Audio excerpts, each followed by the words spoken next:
Assalamualaikum warahmatullahi wabarakatuh.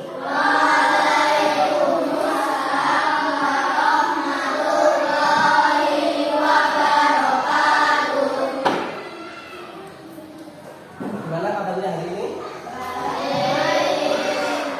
Semua sehat? Sudah makan? Ada yang tidak makan? Berapa? Tahu kan kabarnya? Izinnya karena apa? Sakit? Pada kesempatan hari ini kami adakan sosialisasi. Apa itu? Sosialisasi mengenai pendidikan anti korupsi dalam pembelajaran untuk menguatkan profil pelajar Pancasila di SDN Jatimata. Materi ini penting baik itu dari SD, SMP, SMA, kuliah. Materi pendidikan anti korupsi ini selalu sosialisasikan ke semua siswa. Karena apa? Kita tahu korupsi di Indonesia itu cukup tinggi dan ada saja korupsi. Padahal korupsi itu hal kegiatan yang sangat buruk, sangat tercela, merugikan orang lain, merugikan negara. Kalau merugikan negara berarti merugikan semua warga negara. Jadi korupsi ini harus diketahui oleh semua orang, dididik agar tidak menjadi pelaku korupsi mulai dari jenjang SD. Jadi pendidikan anti korupsi ini sudah mulai disosialisasikan dari jenjang SD. Nah, ada yang tahu ini? Ada seorang perempuan yang gaya hidupnya mewah seperti artis gaya. Ternyata dia pakai duit korupsi untuk gaya hidup. Ketika ketangkap, memalukan tidak? Sangat memalukan. Menggunakan uang mewah, ternyata itu hasil korupsi. Dan korupsi ini bisa saja menyebar ke semua warga negara karena dianggapnya itu hal-hal yang biasa. Ya hanya korupsi kecil saja tidak sampai jutaan. Ya hanya berapa ribuan aja, nggak apa-apa lah kalau sedikit. Jangan sampai seperti itu ya. Jadi korupsi jangan sampai jadi tradisi di Indonesia. Kita harus hentikan korupsi ini di generasi kalian. Jangan sampai ada lagi hal-hal korupsi seperti itu karena itu merugikan semua warga negara. Ini contoh korbannya. Pembangunan tidak jalan karena uangnya dikorupsi. Orang-orang lamaran, sampah di mana-mana, semua tidak tertanggulangi karena adanya korupsi. Uang yang seharusnya untuk membantu mereka, tetapi dikorupsi. Itu korupsi yang besar. Dan ini harus warga negara itu harus dididik agar tidak menjadi pelaku korupsi mulai dari SD. Termasuk korupsi yang kecil. Coba sekarang saya tanya, apa yang kalian ketahui tentang korupsi? Kejahatan luar biasa, betul. Terus apa lagi? Ya betul, mengambil hak orang lain. Terus ada lagi? Itu semua itu betul. Jadi korupsi itu mengambil haknya orang lain dengan menguntungkan diri sendiri dan merugikan pihak lain, baik itu perseorangan orang lain maupun kelompok maupun negara. Yang jelas yang lain itu dirugikan, sedangkan menguntungkan diri sendiri. Contoh mengambil uang tadi. Contoh lain kegiatan lain yang merugikan orang lain itu termasuk korupsi. Karena korupsi itu tidak hanya dibatasi dengan uang, ya. Korupsi perlakuan itu juga bisa. Merugikan orang lain. Seperti apa contohnya? Kalau mengambil uang orang lain jelas. Yang seharusnya didapat dia diambil direbut itu juga korupsi. Merusak tanaman, diulang-alik tanamannya, lingkungan diulang-alik itu juga merugikan lingkungan, itu juga termasuk korupsi. Mencontek dengan mengumpulkan diri sendiri itu juga termasuk bagian dari korupsi kecil. Hal-hal korupsi yang kecil itu yang merugikan orang lain itu harus ditanggulangi sejak dini. Di sini dari KPK ada yang tahu KPK itu apa? KPK yang sering muncul di TV. KPK menangkap koruptor. Tahu KPK? Ya. Yang ada di TV tahu KPK? KPK adalah Komisi Pemberantasan Korupsi. Jadi kalau ada oknum yang melakukan korupsi itu nanti pasti akan dihukum oleh KPK dari sini. Dan dijerat dengan pasal yang sangat berat. Undang-undangnya jelas mengenai korupsi ini hukumannya besar.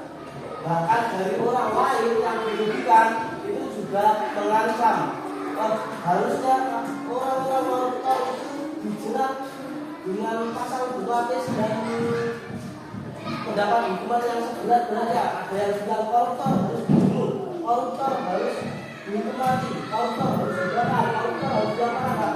Intinya berat sekali hukuman bagi koruptor. Di Indonesia masih ada saja yang melakukan korupsi. Jadi sejak dini harus diberikan sosialisasi agar tidak melakukan hal korupsi. Di sini ada istilah 9 nilai anti korupsi dari KPK, yaitu Jumat bersepeda kakak. Apa? Jumat bersepeda kakak. Apa yang dimaksud itu? Panjangannya apa? Jujur, terus mandiri, tanggung jawab, berani, sederhana, peduli, disiplin, adil, kerja keras. 9 nilai itu merupakan cara untuk mengatasi korupsi agar kita tidak terlibat menjadi pelaku korupsi. Jika dihubungkan dengan profil pelajar Pancasila itu sangat berkaitan. Dalam profil pelajar Pancasila di sini ada 6 poin yang harus kita pahami. Yang pertama yaitu beriman, berakhlak kepada Tuhan Yang Maha Esa dan berakhlak mulia. Yang kedua berkebinekaan. Yang ketiga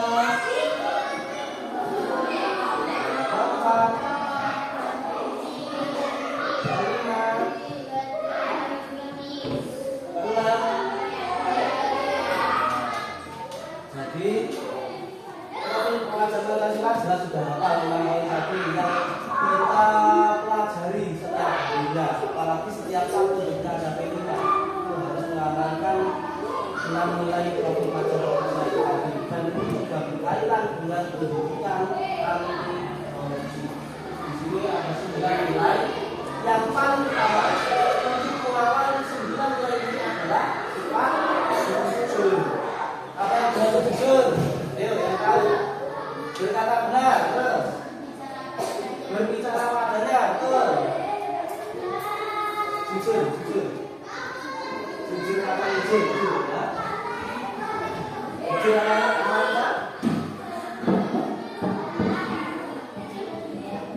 Tidak.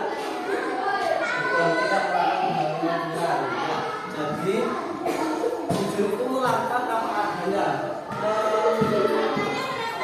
Membicarakan apa, mengatakan apa adanya, itu yang namanya jujur.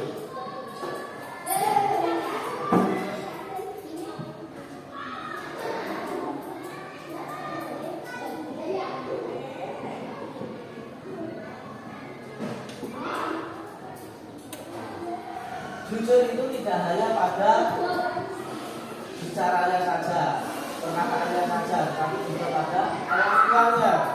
Contoh, jujur pada kelakuan,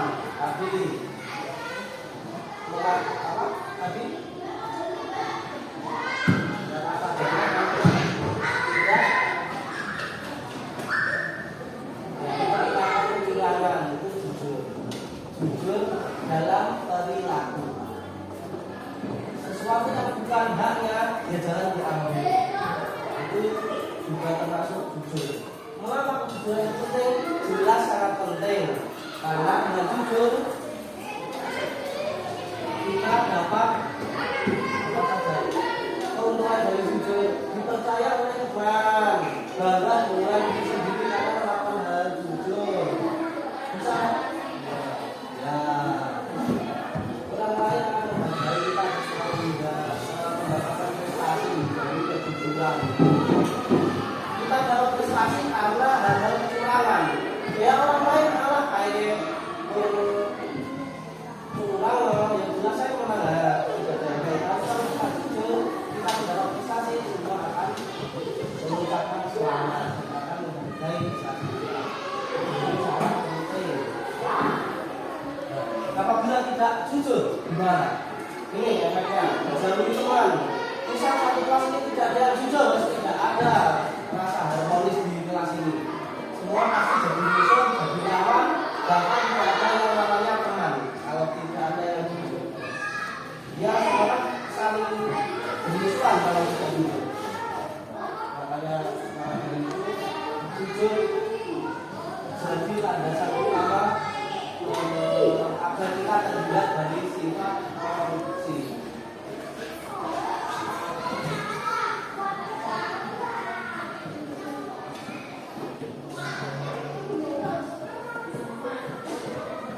Kejujuran adalah dasar bagi semua karakter baik. Ketika siswa dikatakan mempunyai karakter baik, berarti itu pasti siswanya jujur. Ketika dia sudah tidak jujur, maka sembarangan tidak melakukan hal yang sebenarnya, sudah dipastikan siswa tersebut tidak memiliki karakter baik. Dan perlu adanya pembinaan khusus bagi siswa yang tidak jujur. Siswa yang tidak memiliki karakter baik perlu adanya pembinaan khusus. Yang jujur adalah apalagi kata-kata yang itu kejujuran yang menyakitkan. Meskipun jujur itu sakit, perih. Kalau jujur aku mesti dipahami. Nanti saya dimarahi karena kelakuan saya. Jadi kalau saya jujur takut dimarahi. Kalau saya bohong aman. Jangan sampai seperti itu. Biar itu akan dimarahi karena kelakuan kita sendiri, ya kita harus berkata apa adanya karena jujur. Sekali kita berkata bohong, di belakangnya nanti pasti akan ada dampaknya. Dampaknya jauh lebih besar. Akan ada akibatnya karena berkata bohong. Mending jujur itu menyakitkan, itu jauh lebih baik daripada kebohongan yang antara bisa benar dan harus jujur. Meskipun nanti tidak dimarahi atau kena dampaknya, yang ini kalian jujur. Ada yang ditanyakan mengenai jujur? Sudah tahu semua? Siap menjadi orang yang jujur? Kalau begitu sosialisasi hari ini kita akhiri. Pada intinya kita tanamkan sifat pendidikan anti korupsi dalam diri kita. Jangan sampai kita menjadi pelaku korupsi di kemudian hari. Mulai dari diri sendiri, terutama dengan melakukan sifat jujur. Makan nasi latihan ikan, hasilkan makan para nelayan. Korupsi masih sangat rawan, mari bersatu untuk melawan. Satu lagi, Pak Tani yang di sawah, pemandangannya sangat indah. Korupsi masih menjadi wabah, mari bersatu untuk mencegah. Tepuk tangan untuk kita.